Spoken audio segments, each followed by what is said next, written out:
7 years. That is how long I waited for a man who was never coming back. While I was raising our 3 children alone, cooking, sacrificing, explaining to everyone around me that my husband was working abroad, he was building a completely different life on the other side of the world, with another woman, in another home, as if we had never existed.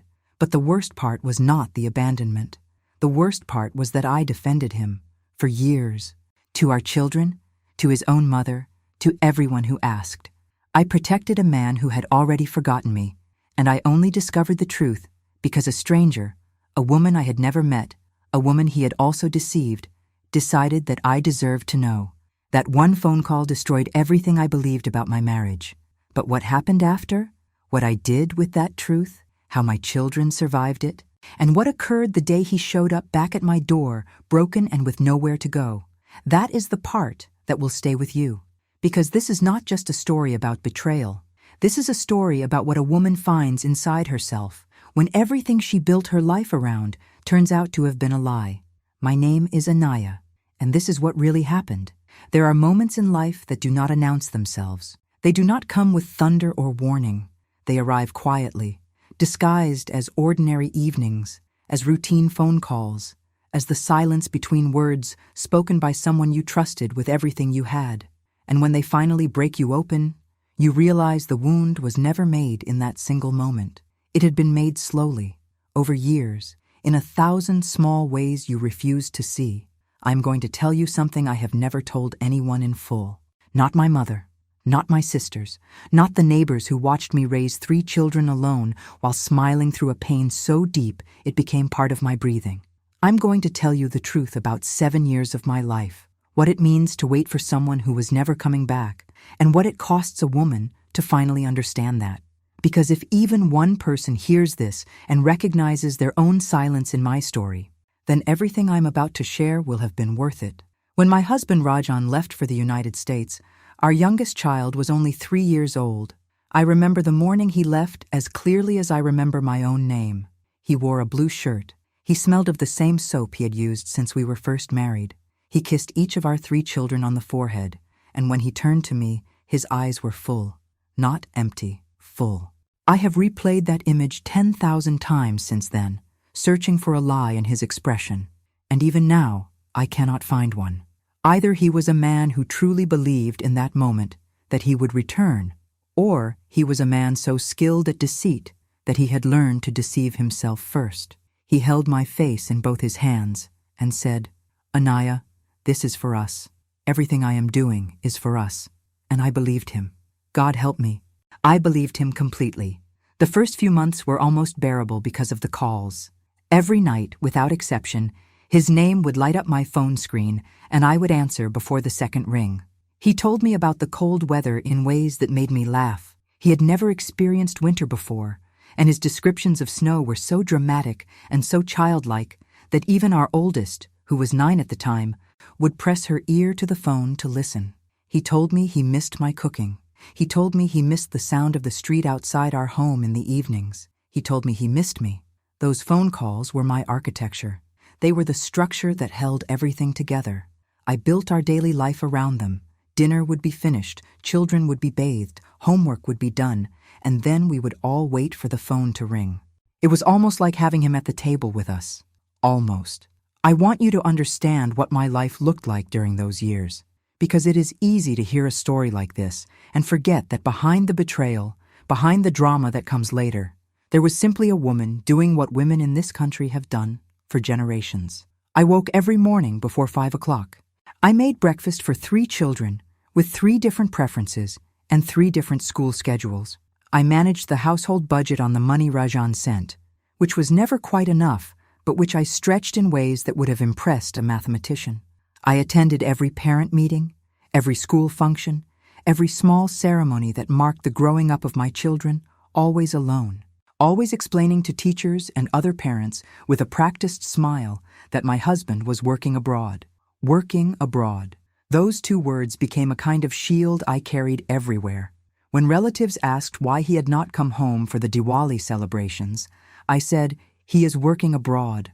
When my mother-in-law, who lived 2 streets from us and whom I visited every week out of both love and duty, Asked why her son had not called her in 3 weeks. I covered for him. I made excuses I did not even understand. I protected a man who was not there to be protected, and I did it because the alternative, admitting that something was wrong, felt more dangerous than the lie. It was in the 2nd year that the calls began to change, not dramatically. That is what I need you to understand. There was no single evening where I looked at my phone and thought something is different. The change came the way water changes temperature, so gradually that your body adjusts before your mind notices. The calls moved from every night to every other night, then to twice a week, then to whenever he had time, which was a phrase I accepted without question because I had already learned to ask for very little. The conversations changed too. Where before he would ask about each child by name. How did Priya do on her examination? Did Arjun eat properly today?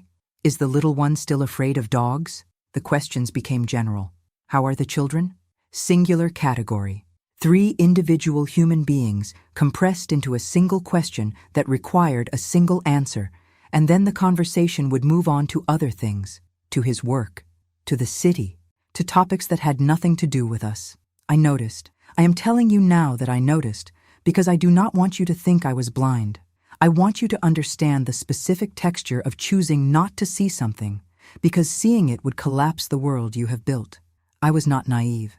I was afraid. There is a difference, and it matters. In the 3rd year, he stopped mentioning coming home. This happened so quietly that I cannot point to the exact conversation where it disappeared. But at some point, without announcement, all talk of timelines vanished. Where before he would say, maybe by the festival next year, or I think by the end of this season I will have enough saved.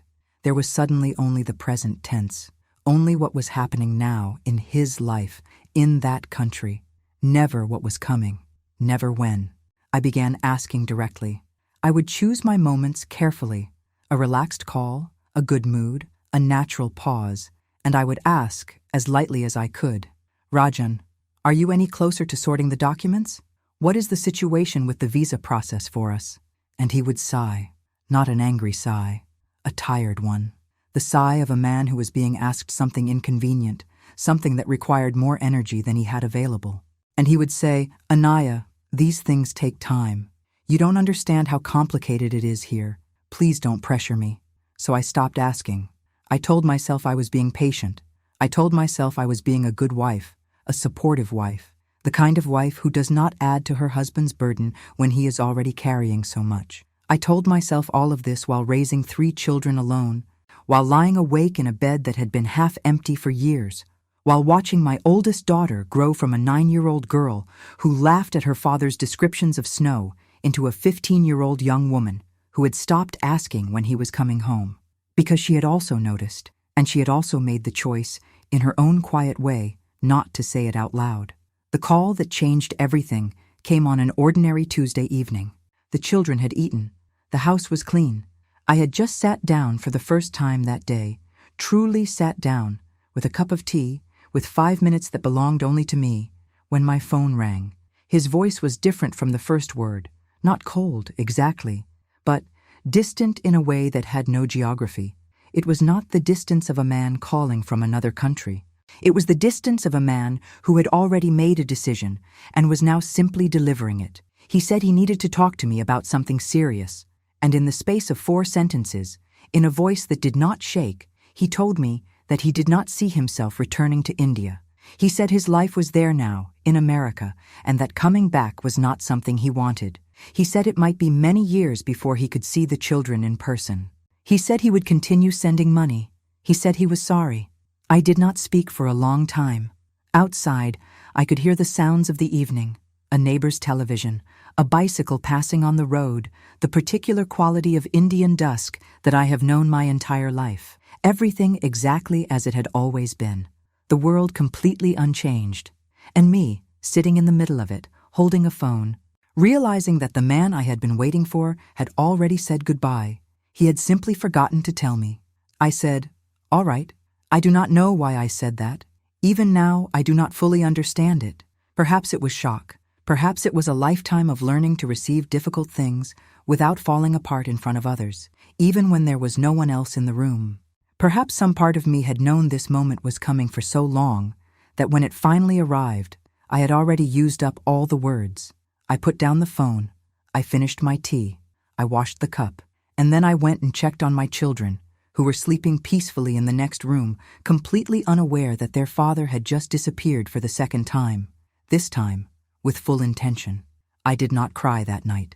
That surprised me. The tears would come later, and when they came, they would last for weeks.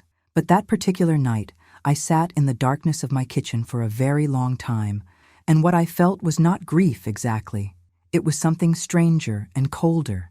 It was the feeling of finally understanding something you had been refusing to understand. And the understanding was this. I had not lost my husband that Tuesday evening. I had lost him slowly, over 3 years, in 100 small surrenders. In every question I did not ask, in every excuse I chose to believe, in every night I pressed my ear to a phone call and told myself that the distance I heard in his voice was only distance, only miles, only the poor quality of an international connection. I had been a widow to a living man, and I had not even known it. But what I did not know yet, what none of us know, when we are sitting in our darkest moments, is that the story was not over, not even close, because somewhere in America, in a life I could not yet imagine, there was a woman who would one day pick up her phone and decide to tell me the truth. And everything I thought I understood about my marriage, about my years of waiting, about the man who had left us, all of it was about to become something far worse and far stranger than abandonment. There is a particular kind of pain that does not feel like pain at first. It feels like information, like a fact being handed to you across a table, clean and precise, and your mind receives it the way a mind receives facts, cataloging it, filing it, turning it over quietly. And then, some hours later, sometimes some days later, the fact becomes feeling. And the feeling becomes something you do not have a name for because no one ever prepared you for it. That is what it was like when the message arrived. It came on a night that was, in every visible way, identical to every other night of my life during that period. The children were asleep. The house was quiet in the particular way that houses become quiet after children have finally, after much negotiation, surrendered to sleep. I was sitting on the edge of my bed, not doing anything specific, not reading, not praying, not thinking about anything in particular, just existing in that hollow space between wakefulness and rest that had become my most honest state. My phone lit up. A name I did not recognize, a number I had never seen. A profile photograph that showed a woman, perhaps in her mid-30s, dark hair, standing somewhere that was clearly not India. The background was a restaurant interior, modern, the kind you see in American films. She was smiling in the photograph, the smile of someone who, at the time that image was taken, had no idea that her life was about to become complicated in ways she could not have predicted. The message was short, only a few lines. She wrote in English, careful and formal, the way people write when they are trying to control something very difficult. She said her name was Sarah. She said she was reaching out because she had recently discovered something that she believed I had the right to know. She said she had been in a relationship for over 2 years with a man named Rajan, and she had only just learned, through a chain of circumstances, she would explain if I was willing to hear them, that he had a wife and children in India. She said she was not writing to cause harm. She said she was writing because she herself had been deceived, and she did not believe any woman deserved to live inside a lie without knowing it was a lie. She asked if I was willing to speak with her. I read that message 4 times. Then I put the phone face down on the bed and sat very still for what must have been 10 or 15 minutes. My mind was doing something I can only describe as refusing. Not refusing to believe. That part happened almost immediately, with a speed that told me some portion of my consciousness had already known something like this was possible. What my mind was refusing was the full arrival of what it meant. It was holding the information at the door, letting it in only partially, the way you let in cold air through a barely opened window. 2 years, she had said. Over 2 years. My husband had ended our marriage, had told me on that ordinary Tuesday that he was not coming back, and at that point he had already been with this woman for more than 2 years, which meant that while I was asking him careful questions about visa timelines, choosing my moments so as not to burden him, protecting his image in front of our children, his mother, our relatives. He had already built an entirely different life, a life that included another person, a life that looked, from the outside, like what our life was supposed to look like. I picked up the phone. I turned it back over. I read the message one more time, and then I replied. We spoke for nearly 3 hours that first night. Sarah's voice was quieter than I expected. There was something in it. Not guilt exactly, because she had done nothing wrong. She had not known. But a kind of careful sorrow. The sorrow of someone who is delivering news they wish they did not have to deliver.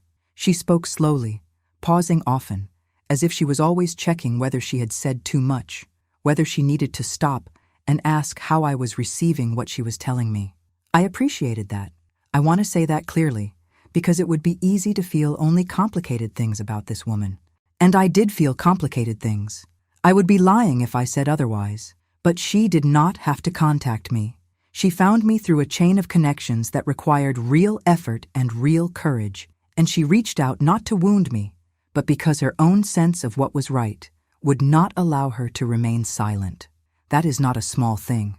I understood it even then, even in the middle of everything. She told me how they had met. A gathering through mutual acquaintances somewhere in the city where Rajan had been living. He had told her from the very beginning that he was not married.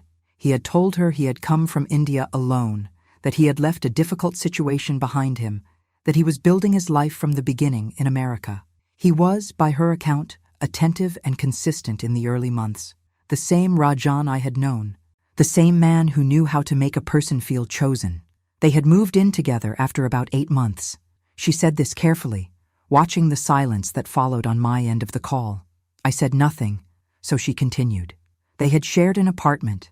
They had built routines together. They had met each other's friends. From the outside, from the inside, she said, from where she was standing, it had looked and felt like a real partnership, like a future. She had started to discover the truth through something very small. A photograph, not anything dramatic, not a hidden phone or an intercepted message. A photograph on a social media account that a mutual acquaintance had shared, showing Rajan at some family event years earlier. And in the photograph, there were children. And something about the way he stood in that image, something about the context, made her look more carefully. And looking more carefully led her to other things. And those other things led her eventually to me. When I found you, she said, I sat with it for 2 weeks before I decided to reach out.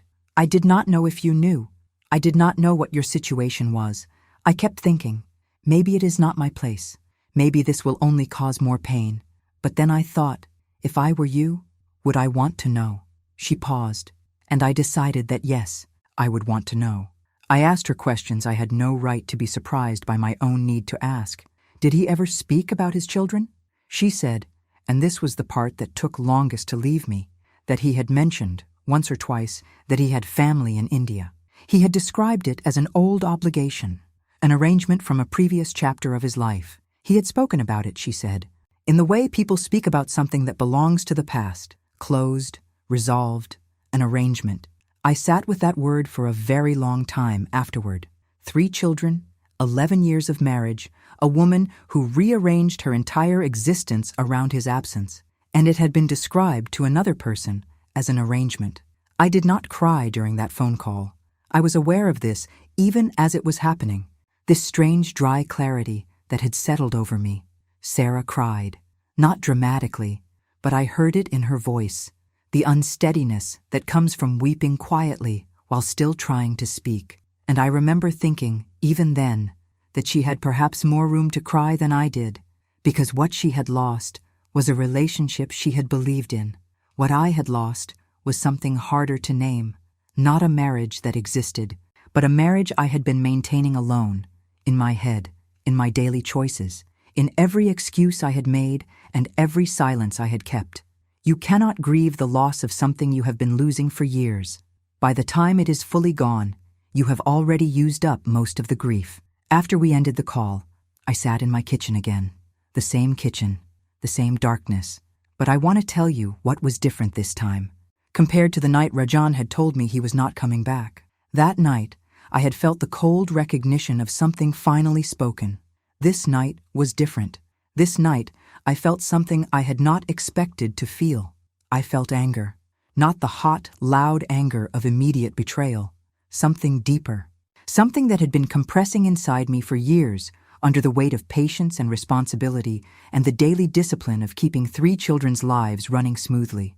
It rose now slowly, like pressure beneath the ground, and it was enormous. I was angry at him for the obvious reasons: the deception, the other woman, the years of false calls and careful lies. But I was also angry at myself, and that was the harder anger to face.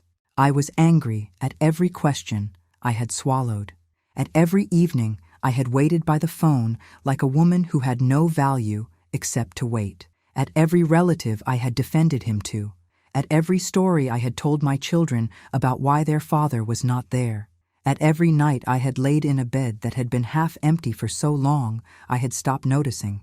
I had participated in my own disappearance, not intentionally, not because I was foolish, but because I had been raised, as so many women are raised, to believe that holding everything together quietly was the most important thing I could do, that my steadiness was my virtue, that my patience was my love. No one had ever told me that sometimes steadiness is just another word for surrender. In the days that followed, I did not tell anyone what I knew, not my mother, not my sisters, not my mother-in-law, whom I continued to visit every week, sitting across from her and drinking tea and listening to her speak about her son with a tenderness that now felt like a wound being pressed open each time.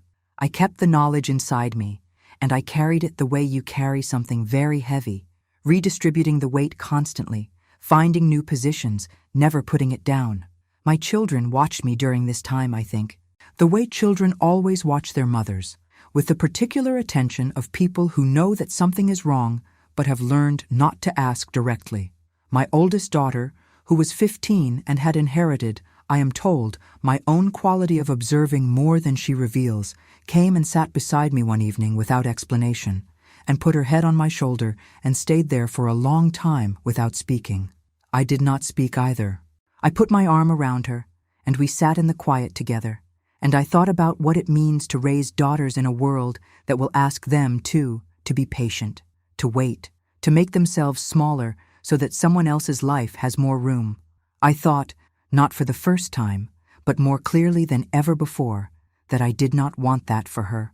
And it was that thought, more than any other, that began to rearrange something inside me, something fundamental, something that had been set in a particular shape for 40 years and was now, quietly, in the privacy of that evening, beginning to shift. I had spent 7 years being the woman who waited.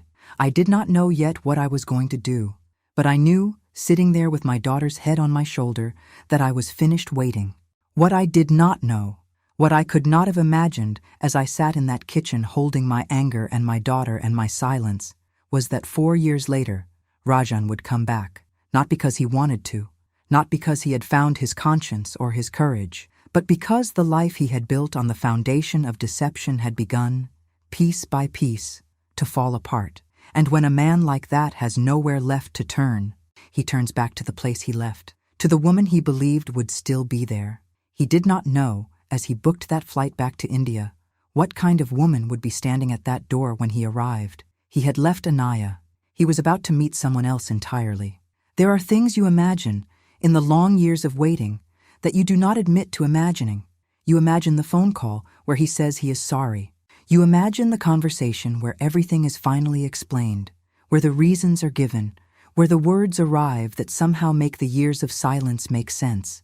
You imagine, in your weakest moments, the ones that come at 2 a.m, when the house is completely still and the children are asleep and there is nothing between you and the truth of your own life. You imagine him coming back. You imagine what you would say, what you would feel, whether you would let him in.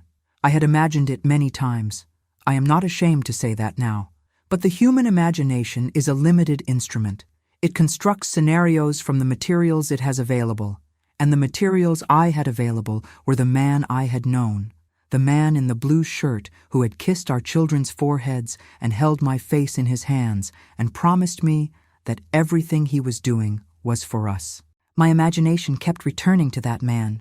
It kept staging his return, using that version of him. It was not that man who appeared at my door. It had been 4 years since the night Sarah called me. 4 years during which I had rebuilt, slowly and without any announcement, the architecture of my life. I want to tell you about those 4 years, because they matter. Because the woman Rajan encountered when he returned was not the woman he had left, and the distance between those two people was not simply time. It was work, deliberate, daily, unglamorous work that no one saw, and that I did not perform for anyone's admiration. In the months after Sarah's call, I had made a series of decisions that frightened me even as I made them. The first was to stop covering for him. Not in a dramatic way.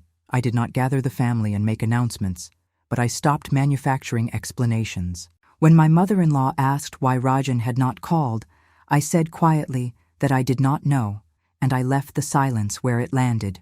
When relatives asked about him at functions, I said simply that we were managing, and I changed the subject. I stopped being the custodian of his reputation in his absence. The second decision was to find work. This was harder than it sounds. I had been out of formal employment for the entirety of my marriage. When Rajan and I had married, the understanding, unspoken but absolute, the way so many understandings between husbands and wives are absolute without ever being discussed, was that I would manage the home and the children, and he would manage the income. That arrangement had defined my adult life, and now, at 39 years old, I had to step outside it. I want to be honest about how difficult this was. Not the work itself. I was not afraid of work. I had been working without pause or recognition for 11 years inside my own home.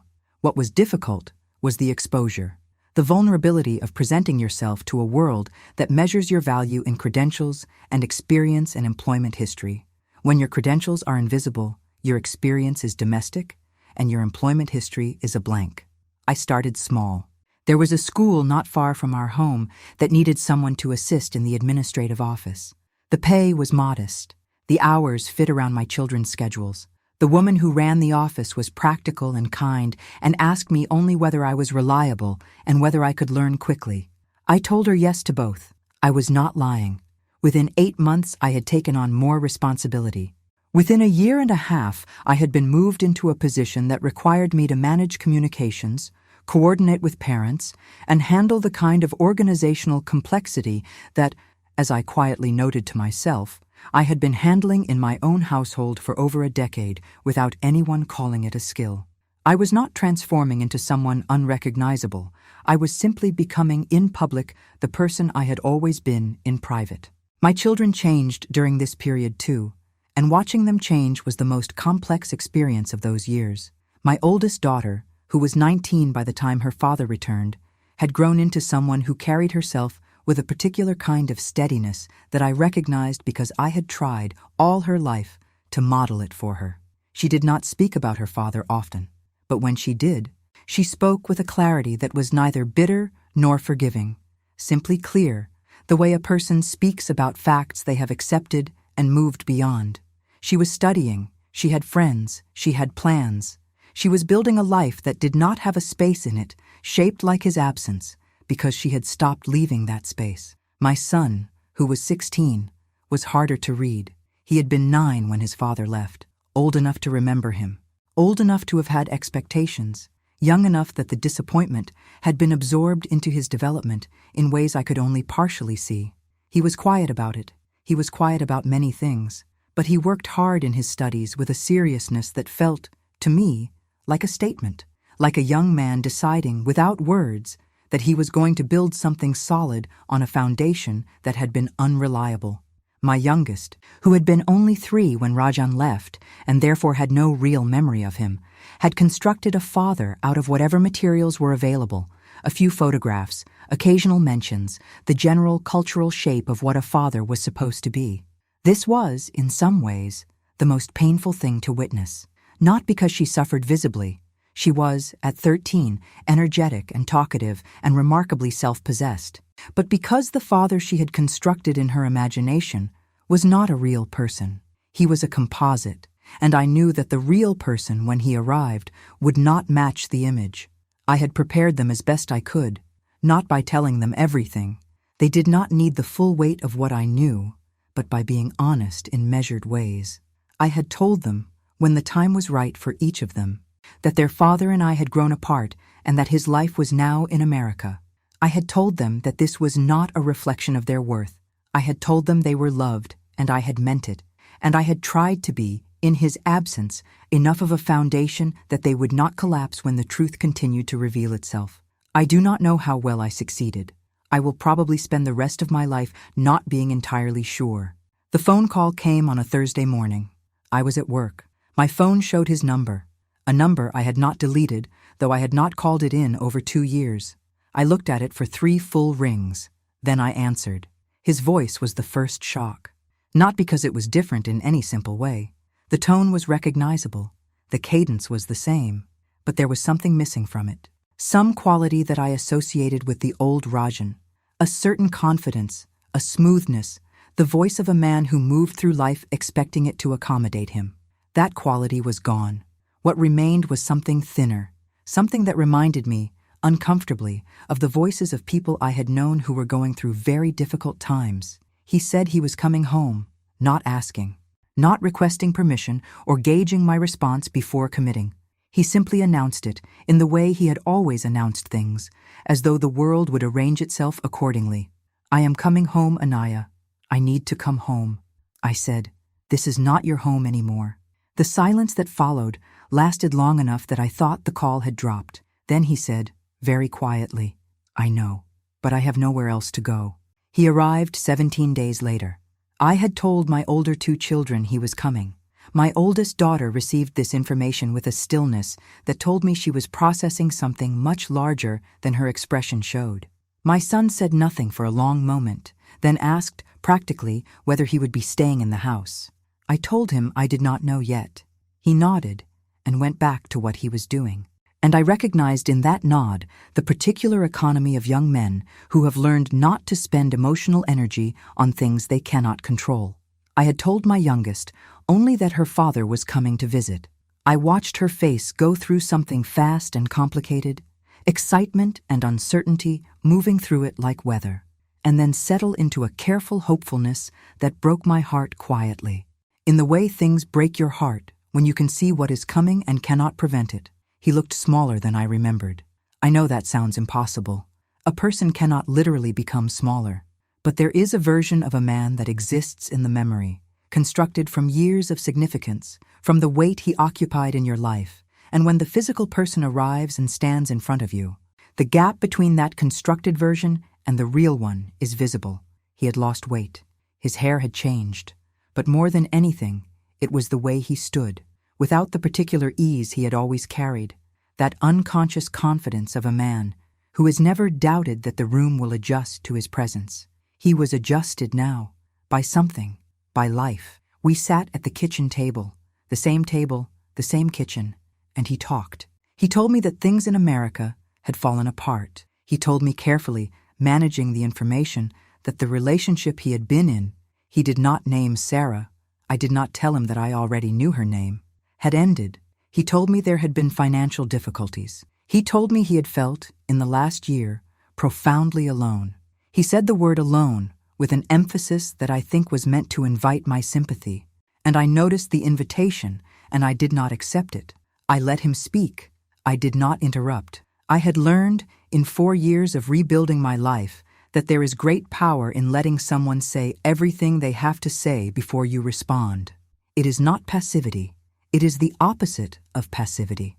It is the patience of a person who knows exactly what they think and is in no hurry to prove it. When he finished, I looked at him for a moment. Then I said, I know about Sarah. What happened to his face in that moment is not something I can fully describe. It was not guilt, exactly, though guilt was part of it. It was something closer to the particular collapse that occurs in a person when the story they have been managing, the version of events they have constructed and maintained and presented, is suddenly revealed to be known. All the energy that went into managing that story has nowhere to go. It just falls. He started to speak. I held up my hand. I have known for 4 years, I said. She called me. She was a decent person, and she told me the truth. You might want to think about what it means that a woman you deceived treated me with more honesty than you did in 11 years of marriage. He did not have an answer for that. I had not expected him to. What followed over the next several days was not a confrontation, exactly. It was something more complicated and more exhausting than a confrontation. It was a reckoning, not dramatic, not loud, but thorough. He stayed in the house temporarily, sleeping in a separate room, because he had genuinely nowhere else to go, and because my children deserved the chance to know him, even as I fully understood that the knowing would be complicated. I watched my children with him during those days. My oldest was polite and distant in a way that was more devastating than anger. The distance of someone who has closed a door and is not hostile, but will not reopen it simply because someone is knocking. My son watched him with the careful eyes of someone taking a measurement. My youngest tried. She brought him tea. She sat near him. She asked him questions about America with a genuine curiosity that was entirely her own. And I saw him, watching her, understand for the first time what it cost to miss a child's entire childhood. I saw it arrive in him, that understanding. It was not comfortable to witness. He asked me on the fourth evening whether there was any possibility of repairing things. I thought about how to answer honestly. I thought about the woman I had been 7 years ago, holding my face in his hands at the moment of departure. I thought about the 1,000 nights of phone calls, of patience, of excuses made and questions swallowed. I thought about the kitchen at 2 a.m, with the weight of Sarah's call still warm in my hands. I thought about my daughter putting her head on my shoulder in silent solidarity.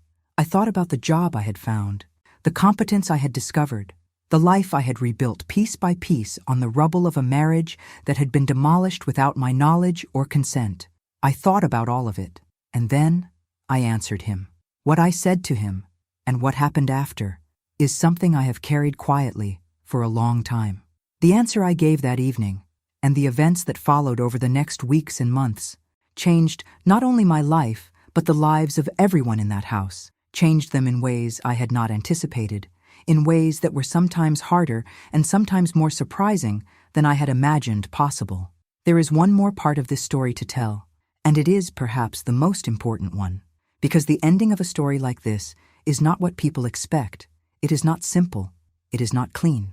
It does not arrive wrapped in either resolution or revenge. It arrives the way most true things arrive, quietly, and asking more of you than you thought you had left to give. There is a question that people ask when they hear a story like mine that they believe is simple. They ask, "Did you take him back?" And I understand why they ask it that way. We are creatures who need endings to be legible. We need the story to resolve into a clear answer, a clean outcome, a decision that can be summarized in a single sentence and carried away. We want to know whether love won or dignity won, whether forgiveness was chosen or justice was chosen, as though those things cannot exist in the same space, as though a woman's life at the end of a great difficulty must become an argument for one position or another. I am going to tell you the truth, and the truth is more complicated than a single answer, but it is also, I think, more useful. Because the most honest thing I can offer anyone who has lived something like what I lived is not a resolution that wraps everything neatly. It is the account of what actually happened, and what I actually chose, and what that choosing cost, and what it gave. On the evening Rajan asked me whether there was any possibility of repairing things. I did not answer immediately. I told him I needed time, not as a strategy, not as a way of keeping him uncertain or positioned at a disadvantage. I genuinely needed time because what he was asking me to consider was not a simple question, and I refused to treat it as one. I had spent too many years accepting the simplified version of things. I was not going to do that again. He stayed in the house for 3 weeks while I thought. Those 3 weeks were, in some ways, the strangest of my life. We existed in the same space with a carefulness that was almost formal, polite, functional, each of us aware of the other's presence in a way that was nothing like the ease of a real marriage and nothing like the open hostility of a destroyed one. Somewhere in between, a temporary country with no name. He cooked sometimes. He had learned to cook in America, which was not something I had expected, and watching him move around the kitchen that had been mine alone for 7 years was disorienting in a way I could not entirely explain. He was useful without being intrusive. He fixed things around the house that had needed fixing. Small things, practical things, the kind of repairs that accumulate when there is only one adult managing everything. He did not do these things and then announce them. He simply did them. I noticed and said nothing, and added the noticing to the larger account I was keeping in my mind. He spent time with the children individually, which I had not instructed him to do and had not expected. He seemed to understand, without being told, that whatever relationship he might rebuild with them would have to be constructed one careful conversation at a time, without pressure, without the assumption of a closeness that had not been earned. With my youngest, this came most naturally. She had no old wounds with him, only the wound of his general absence, and her openness to him was something he received with a humility that was new. With my son, it was harder. They went for a walk together on the second week, and my son returned looking quieter than usual, and when I asked, later, how it had gone, he said simply, he apologized. And then, after a pause, I don't know yet what I'm going to do with that. That answer was so exactly right that I wanted to embrace him for it. That is precisely the correct response to an apology that carries real weight. You do not have to know immediately what to do with it. You are allowed to hold it and examine it and decide in your own time what it is worth. With my oldest daughter, there was no walk, no single conversation I was aware of. There were small interactions, a shared meal, a moment in the front room when I heard them speaking in low voices about something I did not try to overhear. She remained, throughout, the most self-possessed of the three. She was courteous to him in the way you are courteous to someone you have decided to neither close yourself to entirely nor open yourself to carelessly. The courtesy of a person waiting for evidence. I spoke to my mother during this time. My mother is a woman of great practical intelligence and limited patience for elaboration. She has always communicated in the compressed language of someone who has lived long enough to know which details matter and which are decoration.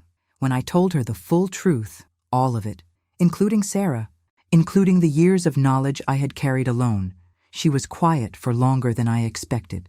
Then she said, "What do you want, Anaya? Not what should you do, not what does tradition say, or what will people think, or what is the right thing. Simply, what do you want?" I realized, sitting with that question, that almost no one had ever asked me that, not in those words, in that direct way, with that particular expectation of a real answer. I had been asked what I needed, what the children needed, what the situation required, but what I wanted, the specific interior experience of desire, of personal preference, of Anaya as a person with her own vision of her own life, that had been, for most of my adult existence, a secondary consideration at best. I told my mother I did not know yet. She said, "Then find out. Before you decide anything about him, find out what you actually want. Not what you are supposed to want, not what is forgivable or unforgivable. What do you want your life to look like?" I carried that question with me for the remaining days of those 3 weeks. I carried it the way you carry something that keeps shifting shape. Sometimes it felt answerable, and I would begin to approach an answer, and then it would change form again, and I would have to begin again from a different direction. On the last day of the 3rd week, I sat down with Rajan, and I told him what I had decided. I told him that I did not want to rebuild the marriage as it had been. I was not interested in reconstructing the specific structure we had inhabited before he left, because that structure had proven, under any real pressure, to be something neither of us had fully understood. I did not want to return to being the woman who waited. I did not want to return to the arrangement. And yes, I used that word deliberately, watching his face receive it, where my life was organized around his absence and his presence equally, where I had no authority of my own, where patience was the highest virtue available to me. I told him that if there was any possibility of something between us, not a return, not a restoration, but something genuinely new, it would have to be built on entirely different terms. Terms where I was a full participant in every decision. Terms where my work, my income, my presence in the world outside our home was not a temporary measure to be retired once he was stable again, but a permanent part of who I was. Terms where our children's relationship with him was real and earned, not assumed by virtue of biology. I told him these things without anger. I had moved past the anger, not because I had forgiven everything, I had not, but because anger requires a kind of energy that I had stopped spending on him and started spending on myself, and I was not interested in taking it back. He listened.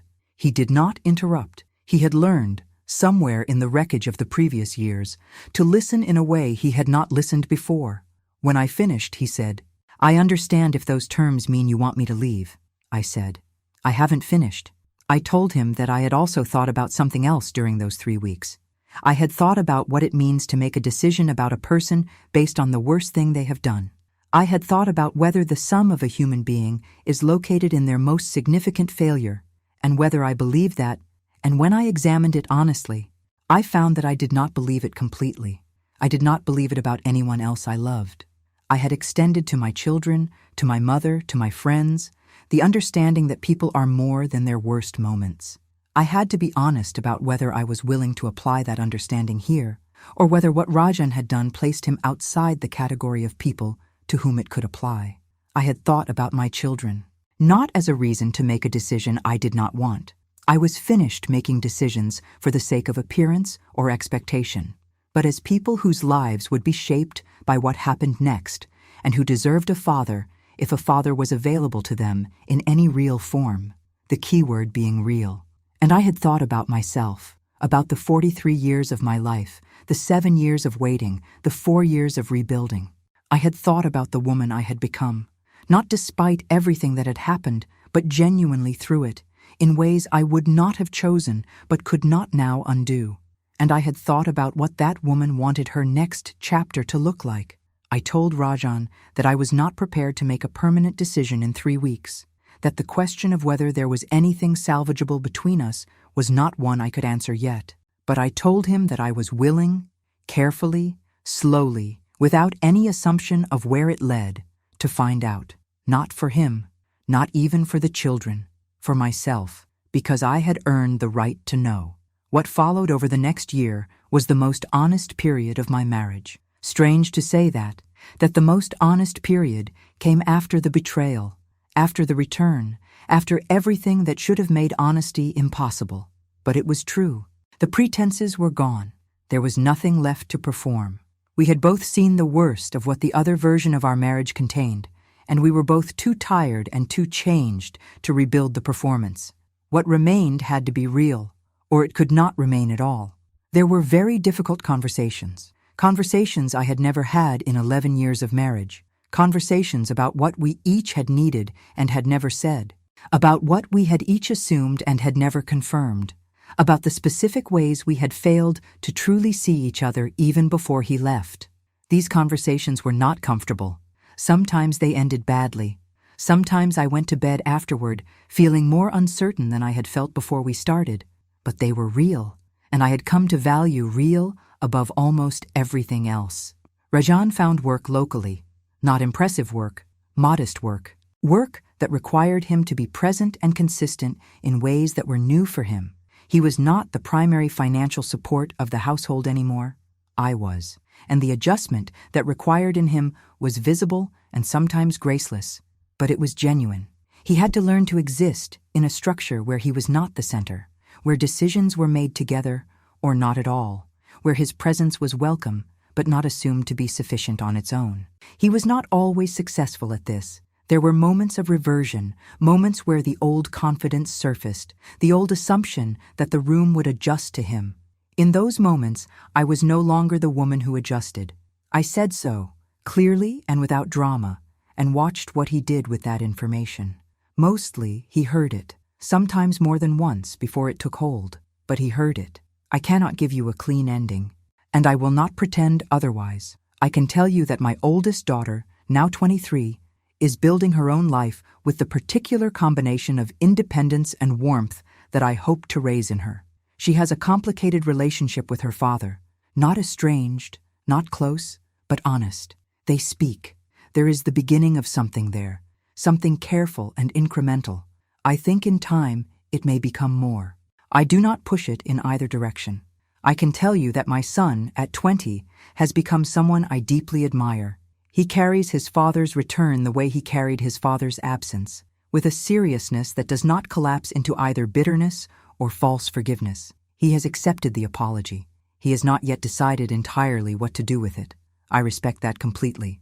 I can tell you that my youngest, at 17, has the most fluid relationship with her father of the three, because she had the least to lose and the most to discover. She asked him once, directly, with the uncomplicated boldness of a teenager, why he had stayed away so long. He answered her honestly. I do not know everything he said, but I know she came to find me afterward and sat with me in the kitchen for a while without saying anything, and eventually she said, he was very sad when he was explaining it. And I said, yes, I think he was. And she nodded, and that seemed to be enough for her, for now. I want to speak, at the end, to any woman who is reading this from inside a version of what I lived. I want to say this carefully, because I am aware that my story is not every story, and my choices are not the only choices. If you are waiting, stop waiting as a virtue.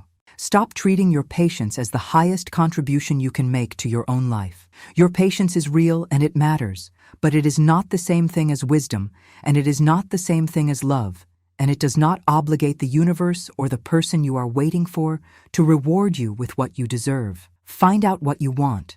This sounds simple. It is not simple at all, especially if you have spent years in a structure where what you want was considered secondary to what was needed. But do it anyway.